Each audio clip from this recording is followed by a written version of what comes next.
O Senhor esteja convosco. Ele está no meio de nós. Proclamação do Evangelho de Jesus Cristo segundo João. Glória a vós, Senhor. Naquele tempo, disse Jesus aos fariseus: Eu parto e vós me procuraríeis, mas morrereis no vosso pecado. Para onde eu vou, vós não podeis ir. Os judeus comentavam: Por acaso vai matar-se? Pois ele diz: Para onde eu vou, vós não podes ir? Jesus continuou: Vós sois daqui de baixo, eu sou do alto. Vós sois deste mundo, eu não sou deste mundo. Disse-vos que morrereis nos vossos pecados, porque se não acreditais que eu sou, morrereis nos vossos pecados. Perguntaram-lhe, pois: Quem és tu então? Jesus respondeu: O que eu vos digo desde o começo. Tenho muitas coisas a dizer a vosso respeito, e a julgo também.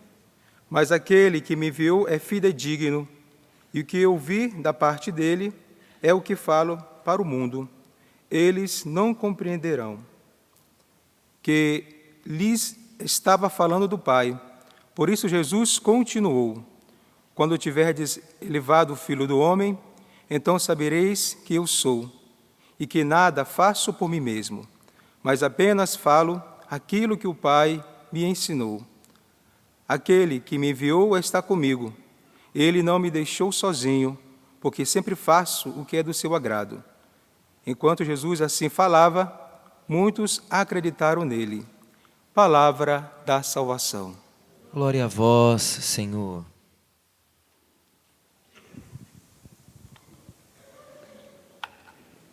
Nós que estamos nesta quinta semana da Quaresma, à medida que a Semana Santa, mas por excelência o Tríduo Pascal se aproxima, nós vamos entrando mais na liturgia e entendendo mais a pessoa de Jesus. Jesus, que para nós é muito tranquilo, enquanto hoje, pensar nele como Deus, pensar nele como a segunda pessoa da Santíssima Trindade. Mas se nós olharmos dentro do contexto cultural, o contexto da época, não era uma compreensão fácil para o povo. Não era uma compreensão fácil, principalmente para aqueles que estavam à frente, conduzindo o povo, os mestres da lei, os fariseus. E por isso esse embate, principalmente no Evangelho de São João, onde muitas vezes nós, no dia de hoje, se nós lemos, a gente ainda tem as nossas dúvidas, os nossos questionamentos. Mas como assim? Como Jesus vai, não veio, vai, né? E ele, o Pai e eles são um, e esse negócio, e quando eu for, mas vocês não podeis ir, mas em breve ireis. E fica esse questionamento muitas vezes até para nós, nos dias de hoje, se nós lermos rapidamente, é difícil a compreensão. Agora, imagina naquele tempo, para aquele povo compreender isso. Eu lembro uma vez que um professor falou assim para mim de Bíblia. Falou assim, a mesma coisa que se no dia de hoje, nós que todos estamos acostumados com a doutrina referente à Santíssima Trindade, de repente alguém aparecesse e falasse que é a quarta, ele até brincou, né? Falou, alguém aparecesse e falasse que era a quarta pessoa da Trindade. Não seria Trindade, mas fosse a quarta pessoa. Como às vezes aparece em alguns cantos, né, em alguns lugares, tem aquele que fala que é o próprio Cristo que apareceu e tantas outras coisas. É lógico que eu e você, nós não iríamos acolher essa realidade. Por quê? Porque não diz respeito a cada um de nós. E nós sabemos também por quê? Porque o que tinha que ser revelado já foi revelado.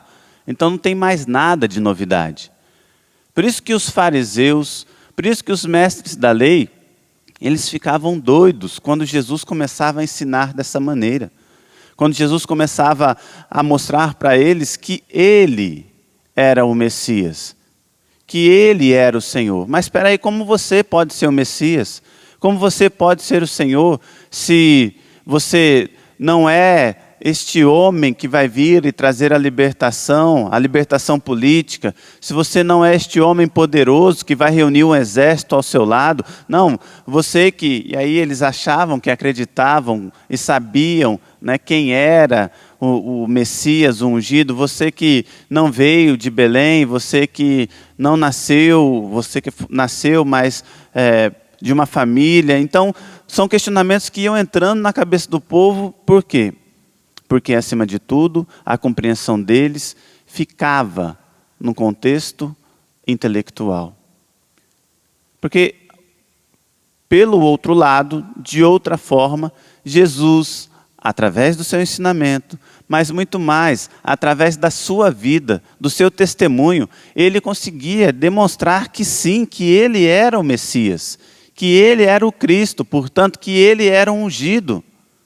Só que o povo, por querer simplesmente permanecer na mente, não deixava que a mensagem de Jesus chegasse ao seu coração. A morte por cruz, no tempo de Jesus, era a morte que somente os piores eram condenados. Porque era uma morte muito dolorosa. Não era uma morte que a pessoa morria porque era cravado sobre a sua mão, sobre os seus pés. Não, era uma morte por asfixia, portanto, era uma morte lenta, onde a pessoa muitas vezes ficava ali naquela dor, naquela agonia, às vezes por dias. E ainda ela era colocada na frente da cidade para que todos aqueles que passavam olhassem para aqueles, rogassem pragas, cuspissem neles, porque eles eram malditos. Então, além de ser uma morte dolorosa, era uma morte humilhante. Só que eles não compreenderam que é justamente se fazendo homem, assumindo toda a condição, e até mesmo morrendo desta maneira, que Jesus ia nos salvar. E a primeira leitura de hoje prefigura justamente esta realidade. O povo estava cansado. Dependendo da tradução que você pegar, vai dizer que o povo estava enojado do alimento que Deus dava. Já não aguentava mais. E reclamavam disso, reclamavam daquilo, murmuravam com relação a isso, murmuravam com relação àquilo. E aí, dentro daquilo que é o contexto da Sagrada Escritura, Deus então manda serpentes para morder, para pegar aquele povo, e assim este povo acabava então morrendo. Não tem os tratamentos que nós temos hoje. E aí na hora do aperto, na hora do sufoco, né, vamos pedir ajuda para Deus, vamos lá, porque aí Deus aparece. E aí vão até Deus e falam assim, olha, pede, né, no caso Moisés pede para Deus retirar essas serpentes, porque nós estamos morrendo. Aí Moisés vai, intercede pelo povo. E aí Deus fala assim, então, né, faz uma serpente de bronze, coloca ela sobre uma haste, e aquele que for picado, quando olhar para esta serpente de bronze, será curado.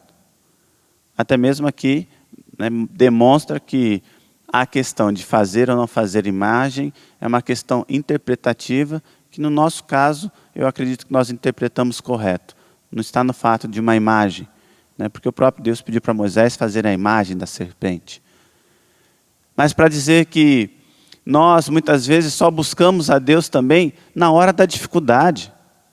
Nós buscamos a Deus na hora que a coisa aperta. E enquanto isso não acontece, nós vamos falando.